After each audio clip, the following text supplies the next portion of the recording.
Gift लेना हम सबको पसंद है, कौन ऐसा व्यक्ति होगा जिसे गिफ्ट लेना पसंद ना हो। लेकिन क्या आप ये जानते हो कि आपकी गिफ्ट लेने की बुरी आदत आपके ऊपर बड़ा सा टैक्स भी लगा सकती है।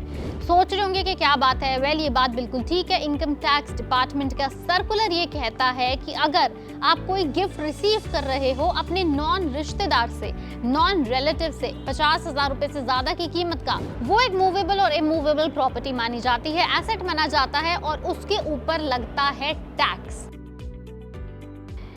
आईटी डिपार्टमेंट कहता है कि बिना किसी कंसिडरेशन के पाए जाने वाले धन या किसी मूवेबल इमूवेबल संपत्ति के रूप में ये गिफ्ट माना जाएगा। वैसे मूवेबल और इमूवेबल एसेट संपत्ति जो मार्केट प्राइस से कम रेट पर मिलता है वो भी इस कैटेगरी में आएगा। एक फाइनेंशियल ईयर में 50,000 रुपए से ज्यादा का कोई भी अगर गिफ्ट है तो वो टैक्स के अंडर में आता है। और कोई भी फैमिली मेंबर अपने किसी फैमिली मेंबर को 50,000 रुपए तक का गिफ्ट देता है तो वो उस लेने वाले फैमिली मेंबर के लिए टैक्सेबल नहीं होगा। लेकिन अब ये जानना बहुत जरूरी है कि फैमिली मेंबर की लिस्ट में कौन कौन रिश्तेदार आते हैं, कौन अगर हमें गिफ्ट देगा तो हमें टैक्स नहीं देना पड़ेगा। नंबर 1, अगर पति पत्नी आपस में एक दूसरे को गिफ्ट देते हैं तो टैक्स नहीं लगेगा, चाहे ही वो गिफ्ट या कोई भी एसेट हो, घर हो, कुछ भी है, वो 50,000 रुपए से ज्यादा की कीमत का क्यों ना हो।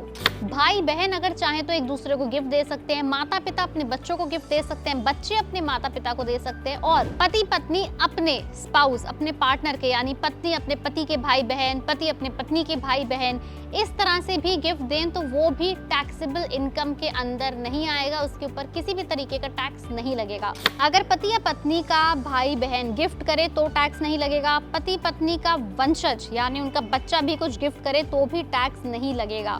इसके अंदर एक ध्यान रखने वाली बात ये भी है, लेकिन अगर आप इन्हीं फैमिली मेंबर से मिले हुए गिफ्ट्स को पैसा जनरेट करने के या इनकम जनरेट करने के लिए इस्तेमाल करते हो तब आपको टैक्स लग सकता है। मान लो कि अगर आपके पेरेंट्स ने आपको एक गिफ्ट में घर दिया है और आप उस घर में रहने की बजाय उस घर को किराए पे चढ़ा के उससे इनकम जनरेट कर रहे हो तो वो इनकम आपकी टैक्सेबल हो सकती है।